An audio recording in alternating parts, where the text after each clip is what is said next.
Okay, so welcome back. So this is going to be the tutorial on how to edit game files. So you can call it hacking, you can call it modding, but really all you're doing is just changing some values inside the game's public files, right?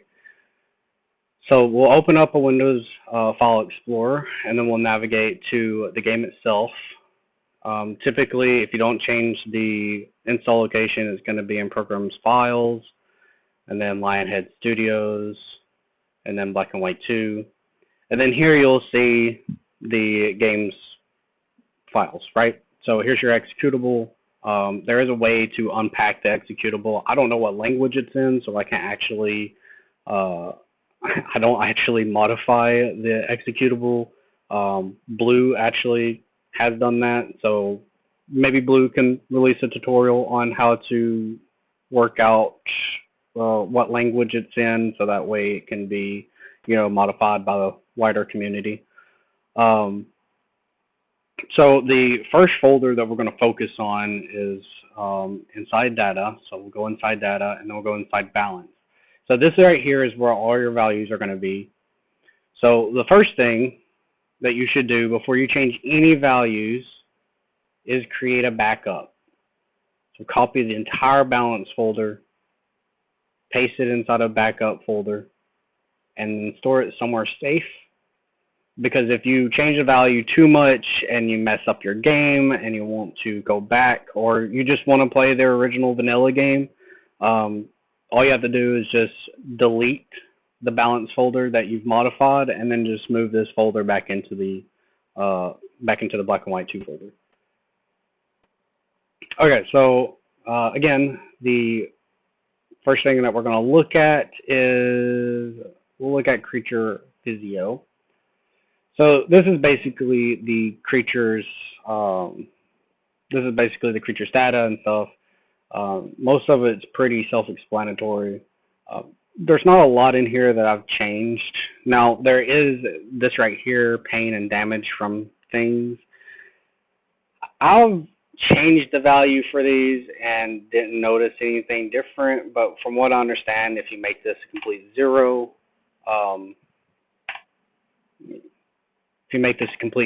it's supposed to make your creature completely invulnerable to any kind of damage, basically making your creature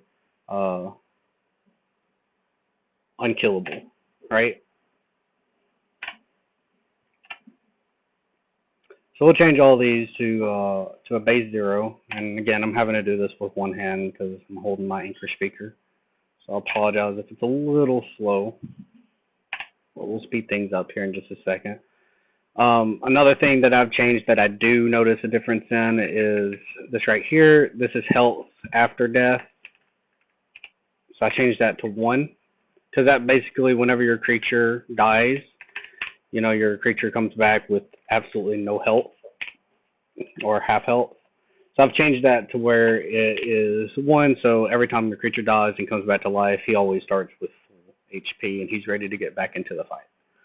So that's all I would change in here. You can mess around with a lot of these. Again, a lot of these are pretty self-explanatory. I know, let's see, there is one that I've changed before. Right here.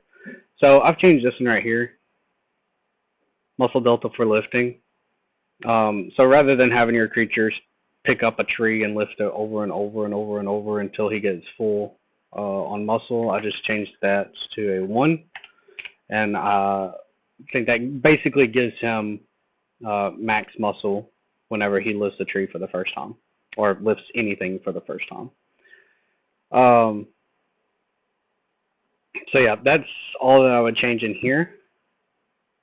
I'm not actually going to save it. So whenever you do this, you do want to hit save. I'm not going to save it because I like playing vanilla most of the time. I'll only come in here and change it once I beat the game a few times and I'm ready to just be an almighty, all-powerful god. Okay, so the next thing that we're going to look at is Army. So one thing that a lot of people were saying in my old video was that this does not work. It does.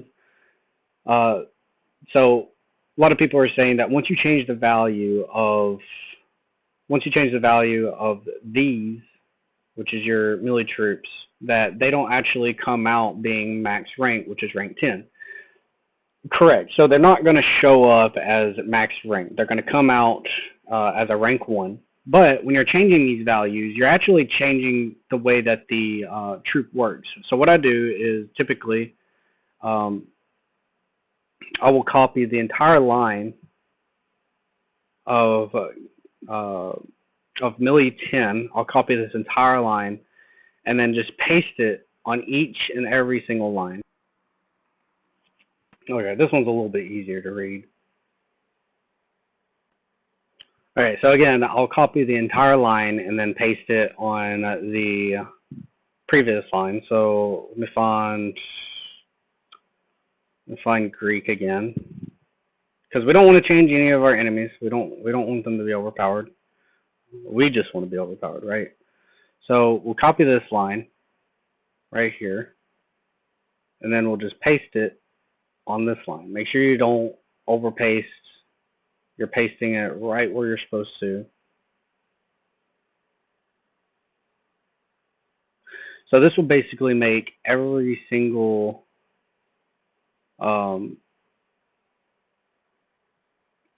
level the same. So your army doesn't actually go up in level. Their rank increases, but the level or their stats don't increase because they will be max stat. I do believe this is the damage, though. I think this is the damage type, or the damage that they can do. 11.995 would be the max. It's either this one or this one. One of them, I know one of them's movement speed, and if you do like 100, your guys like fly across the screen, and it's funny, but it also makes them completely useless because they get stuck on everything.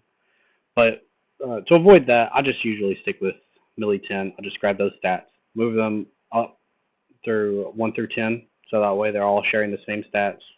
And then I do the same for ranged. Now ranged is different.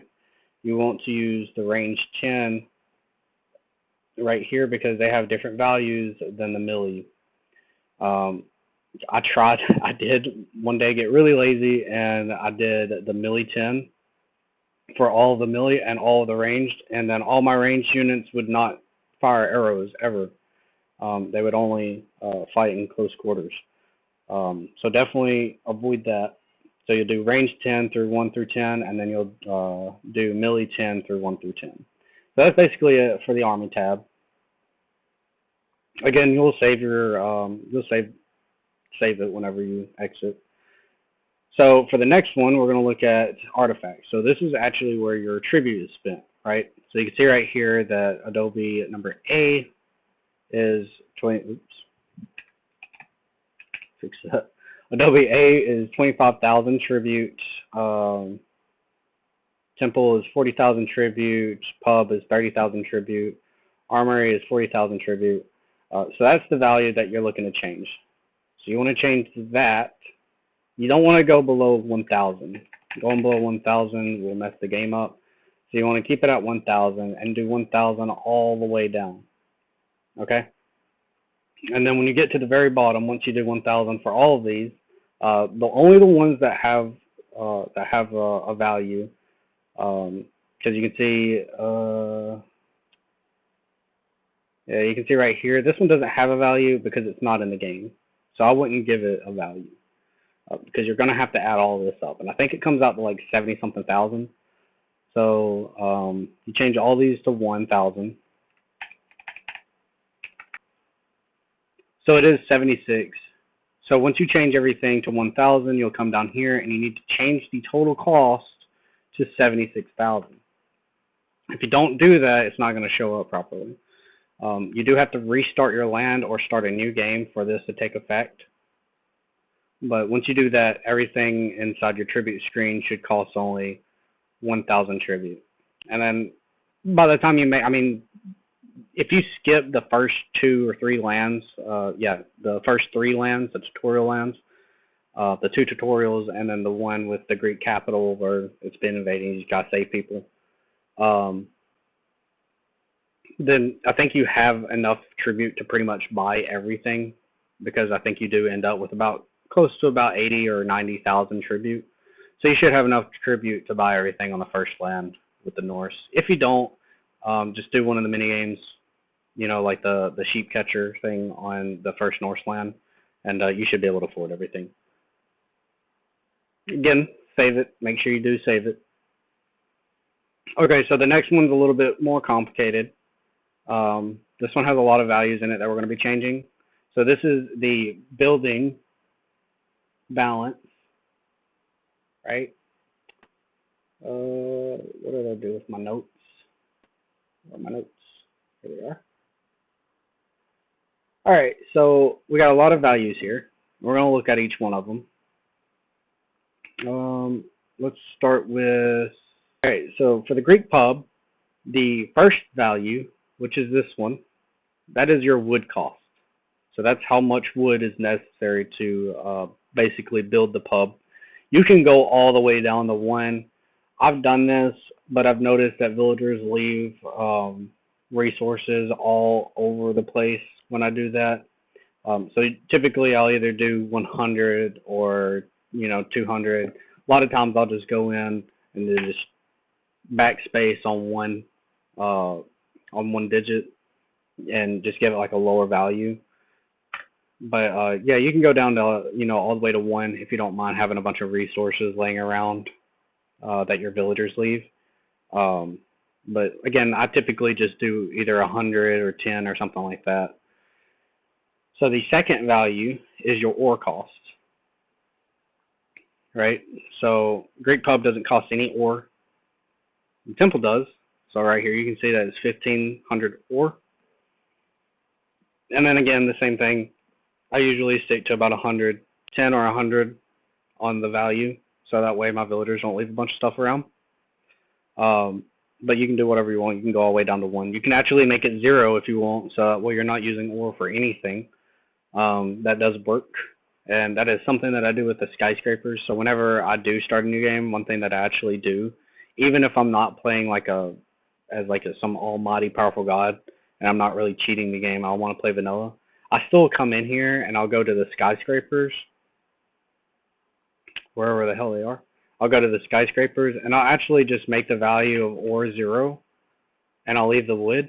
The reason why is because if you're only using wood to build the skyscraper, you can just hold down, like you can grab a bunch of wood or a bunch of trees and then hold down on your left click button, and it will just build floor after floor after floor after floor. You don't have to stop building with wood and then swap over to ore like you would in the base game or in like a normal vanilla game. So I like that. It's a quality of life thing for me. So even if I'm not cheating the system, I'll actually go in there and change that value to 0 just to make life easier on myself. So the next value is actually the build time. We're not going to really change that. There's not really a reason to change it. It builds pretty quickly. Villagers build it pretty quickly. Same right here. I think that's in seconds, so 20 seconds to build it. And then when you're building yourself, it builds pretty fast. The next line of numbers is your calculated build time. Then after that is the max villagers to work on. So that's basically the amount of villagers that can be working on it, or that can be inhabiting it. I think, let's see, the pub should have 30. Yeah, 30. Okay, so that's how many villagers can be working on it. No, sorry. Yeah, that is how many villagers can work on it at once. The next value is additional disciple builders. I wouldn't change that. This value is how many villagers can use it. So this is the capacity for villagers. So you can change this to like 300, and then 300 villagers can use the pub. I don't know why you would do that, but you can. Yeah, so these are the caps, right? So this doesn't have a cap to it. 30 is the cap. Well, this has a cap to it, so 30 is the cap, and then this is children.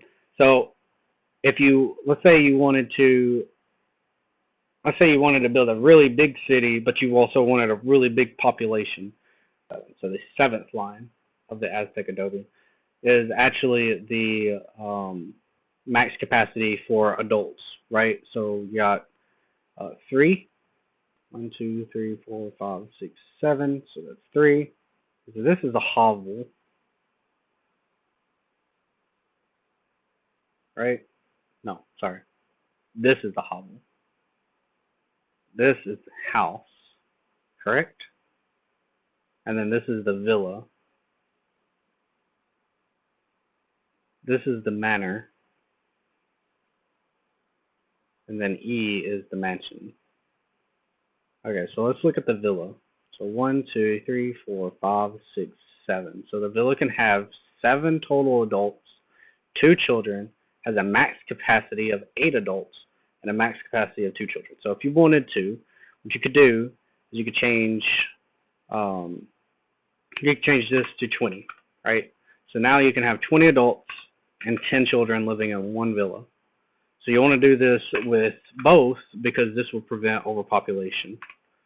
So if you do 20 here and 10 here and you leave these as they are, you'll have a problem with basically overpopulation where the game is going to keep nagging you that you have homelessness and stuff.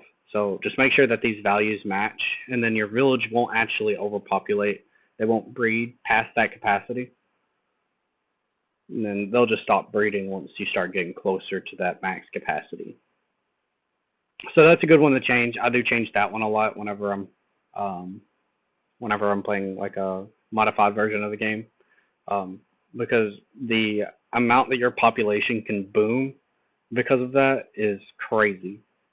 I have a couple maps on my laptop that I played where I had like a population of like 4,000, and my city was no bigger than, you know, the starting area, just because you can pack so many people in whenever you change that value. Okay, so for the next one on line 11, so 1, 2, 3, 4, 5, 6, 7, 8, 9, 10, 11. So this one right here, 24. So that is your influence ring, right? So that is how big the ring around the building, or how big the influence ring expands around the building. So whenever you're expanding in the game, you know, you place buildings at the edge of your influence, so that way you can expand your influence, so you can make your city bigger, right? So that's how you change that. So if we go down to on the wonders, so right here, if you look at the earthquake wonder, or the volcano wonder, and the earthquake wonder, all wonders have a value of 120. So it's right here. So these 120 values, these are how big your influence ring expands. So a lot of times what I'll do is I'll change the value of, let's say, the Greek bathhouse from 30 to 120. And what that does is it gives it the same influence expansion as a wonder. So if you've ever been in one of those games where you're struggling to expand your influence, and you're trying to basically expand your town, and you're struggling to do that, so you start building a bunch of wonders, like wonders that you're not even going to use, you're just building them so that way you can expand that influence ring so you can expand your town. You don't have to do that anymore if you change these values to 120. So what I do is I go through each and every single building that the Greeks have, and I change that value to 120. That way, whenever I'm building my city, I don't have to worry about that influence ring. Now, I do still have to worry about it whenever it comes to casting miracles and stuff, but as far as it goes with building, I don't have to worry about that influence ring. So the next value is max altitude. You don't have to worry about that one. The next value is adds to influence. We'll get to influence.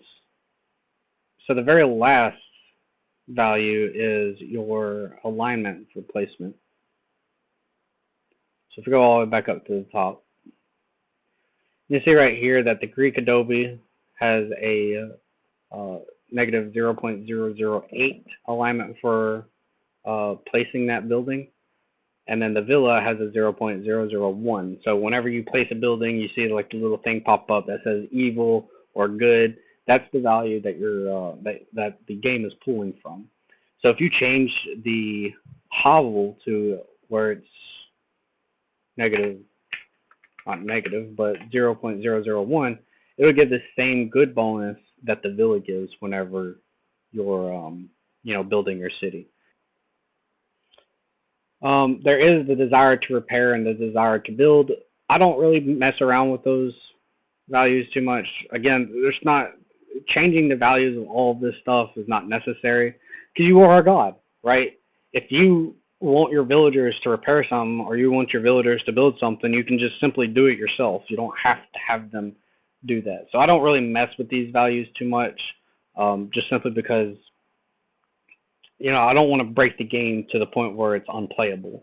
And messing with these different values can make the game unplayable. Like I was saying with the army stuff, whenever I was messing around with the army's values and I changed it to where they were like super fast, well, I couldn't capture anything because they got stuck on every piece of scenery. So I basically couldn't play evil, and then I had a bunch of gods that couldn't be commanded because they were all stuck. So I would be careful playing with these values. All right, so the next thing that we're going to look at is miracles. Okay. All right, so I don't know a lot about this. There's not a lot that I change in here. The only thing that I do change is the first value of your miracles. So right here, your heal miracle is 1,000. You can change that to 100, or you can change that to 10. That's how much mana it costs to cast that miracle. So if you want your miracles to only cost 10 mana, it don't take very long to get that much. One person can, conjure up 10 mana in just a couple of seconds. If even that, probably just like 1 second. But I changed these to 10, and that makes it super easy to get a bunch of mana, or not have a bunch of mana. You're going to have the same amount of mana, but it does give you a bunch of miracles that you can cast, right? So like in game, if you have like 1,000 mana, you can only cast one heal. Well, if you change that value to 10, well, now you can cast it 100 times. Okay, so for epic miracles, changing any of these values is not going to change how much mana it costs to perform that epic miracle, right? So what we're going to do is we're going to go to the 7th line. So 1, 2, 3, 4, 5. Well, let's do it on an actual wonder. So let's do it with the Siren Wonder. So 1, 2, 3, 4, 5, 6, 7. So 0.7. So that 0.7 is basically the charge speed for how fast the mana draws into the Epic Wonder, right? So if we change that to, let's say, 7,000, or let's do 10,000. So 10,000, that's how much mana is going to be pulled into the Wonder, or not how fast the mana will be pulled into the Wonder. And then the Wonder, if you put like 1 or 2 villagers there, the Wonder will charge almost instantaneously. It'd probably take a couple of seconds, but you just increase the value a little bit more if you want it to be instant. So 100,000, that would absolutely be instant. So you would basically get an instant Siren Wonder miracle every time that you deploy the Siren Wonder. It would basically be. Oops, I accidentally hit my mic. I hope that's still recording. Yep. So it'd basically be instantly charged, right? And it's the same with all of these, and it's even the same with the altar. So you can change the way that the altar charges. So 1, 2, 3, 4, 5, 6, 7. So on the 7th line of the altar, you can change that to be 400, 4,000, 40,000, and then that's how fast the altar will accumulate mana. Again, save your document. So the next thing that we're going to look at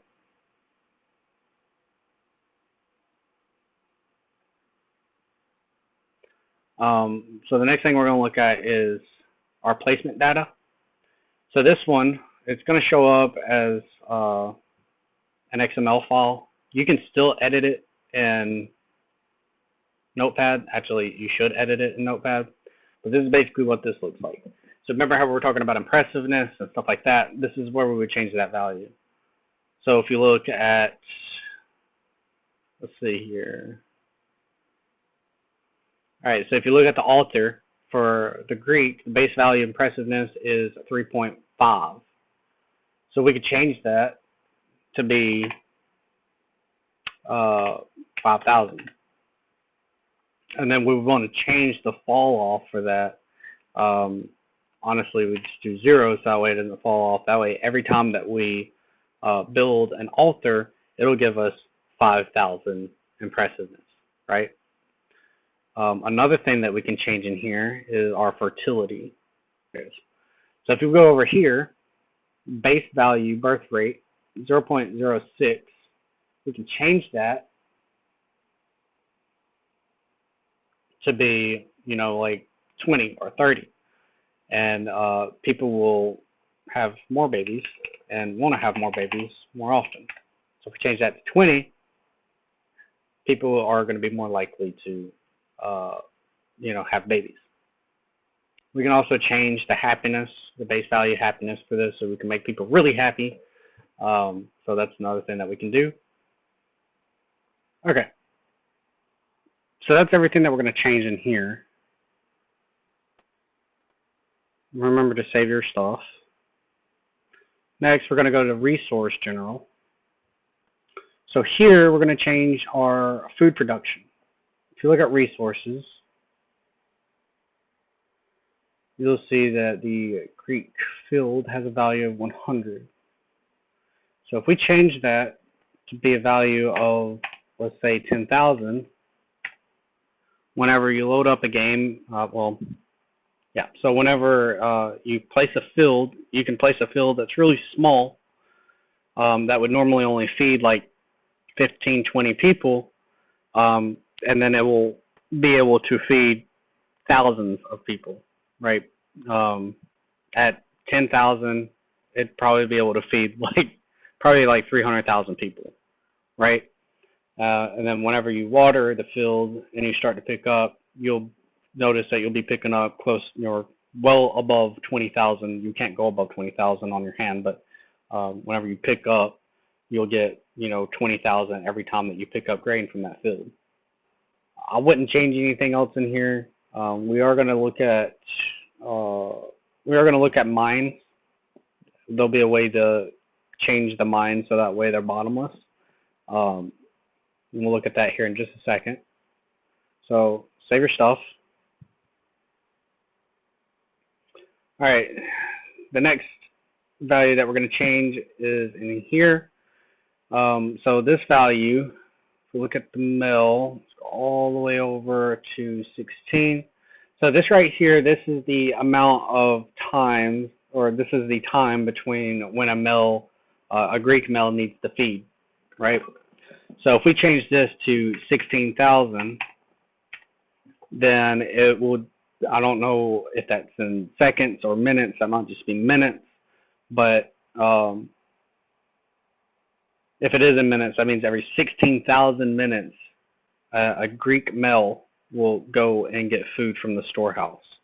This right here is the value of how much food that they take. So if we change that to 10, then that means every 16,000 minutes, whenever they go to get food, it's only going to be 10 food that they take from the storehouse.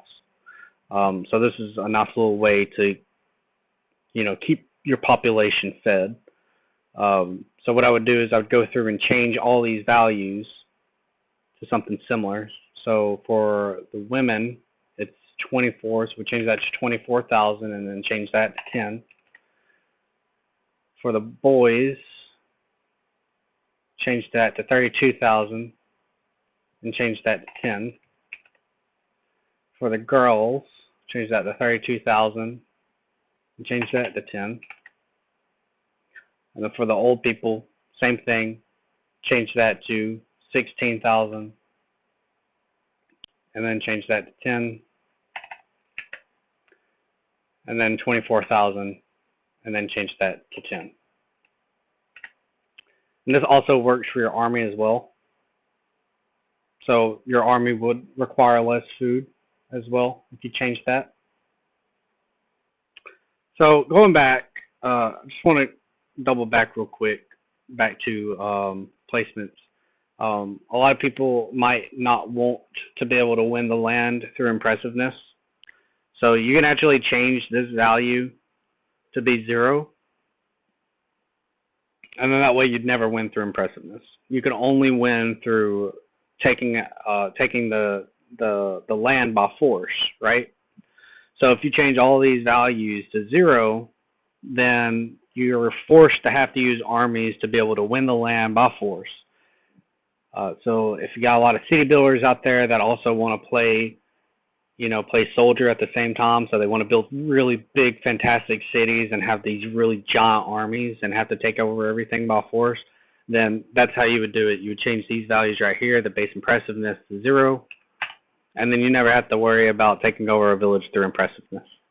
All right, so the last thing that we're going to look at in here, actually, we're not going to look at anything in here. So the last thing that we're going to look at before we look at the mines, because we're going to have to edit the land files themselves, is in here. It's in text. These are villagers' names. So if you ever wondered where the villagers' names came from, this is where they come from. So you can add your own names if you want. I would make sure that you put M or F for male or female before the name, so that way the game knows if it's going to be for a male or a female villager. But if you want to add names to the game, or if you want to delete all these names and add your own, this is the place that you would do that. Okay, so for the next thing, we'll be in the data folder. We'll go down to landscape, BW2, and then right here you'll see our lands. So these are all the lands in the game. So if you open up the BWE folder, you can, or file, you can do that. With opening up with Notepad. I prefer WordPad because it makes it a little bit easier to read. All right, so this is the lands values.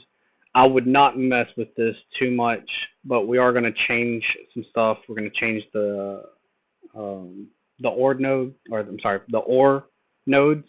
So if we do Control F and then type in OR, okay, so line 4 is it. So you see right here it says OR load infinite. So we just copy that. So that one right there is infinite. So let's go to a different land. This is the Norse. Yeah. Let's go to land 6. So right here, you can see that it says OR load normal. So we'll change that to infinite.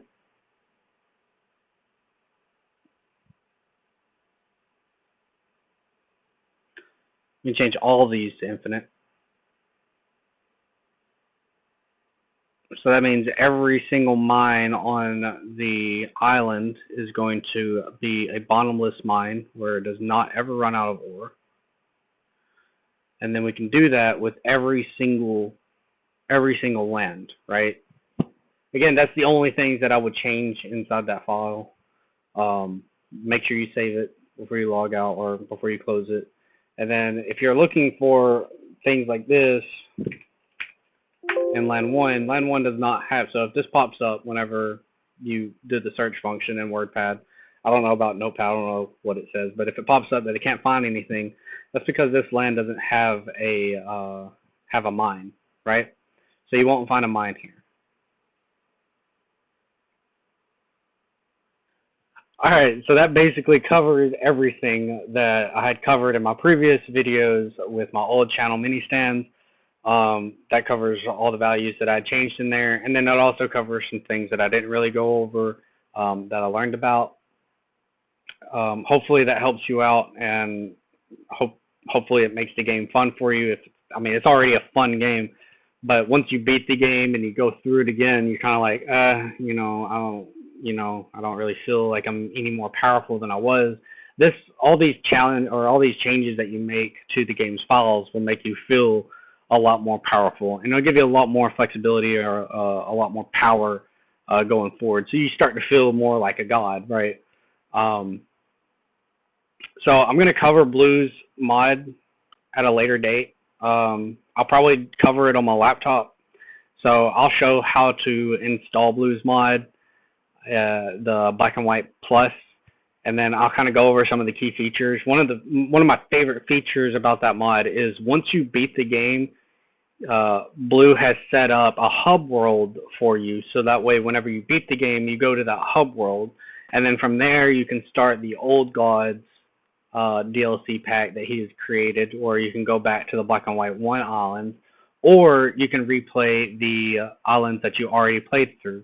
Now, the cool thing about it is instead of having to play through the entire story again to get to an island that you want to get to, Blue has set it up to where you can jump to any single island that you want to, and then whenever you jump to that island, now you have a gold scroll that takes you back to the hub, so you can always go in and go out of these islands. It's not going to save your progress, so if you make any changes to the island or you make any changes to the hub world, once you start bouncing between all these islands, every time you go back, it's going to be reset.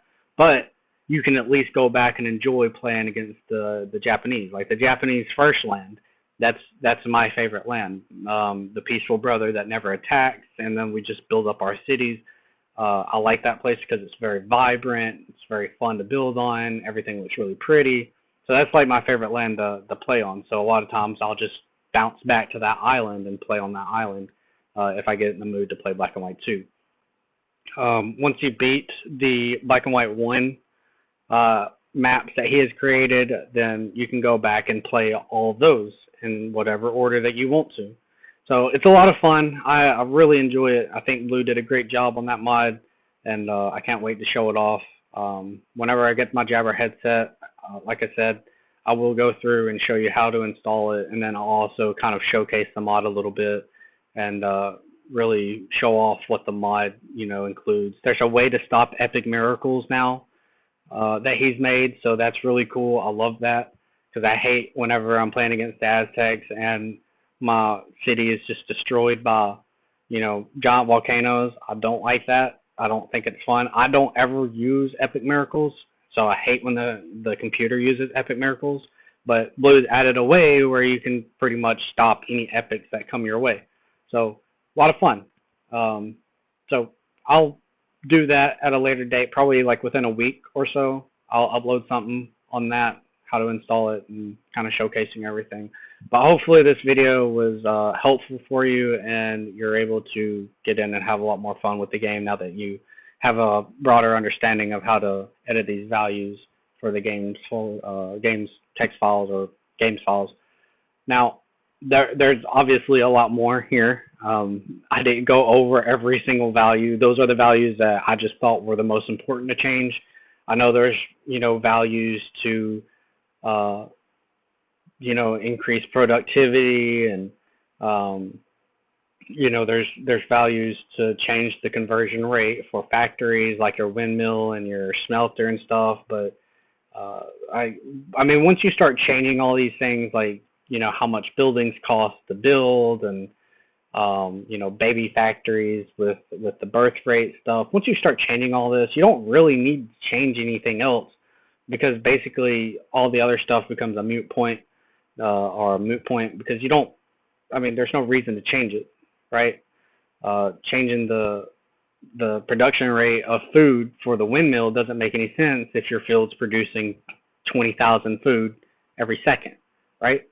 So, again, if you want me to go through and check out these other values, I can do that.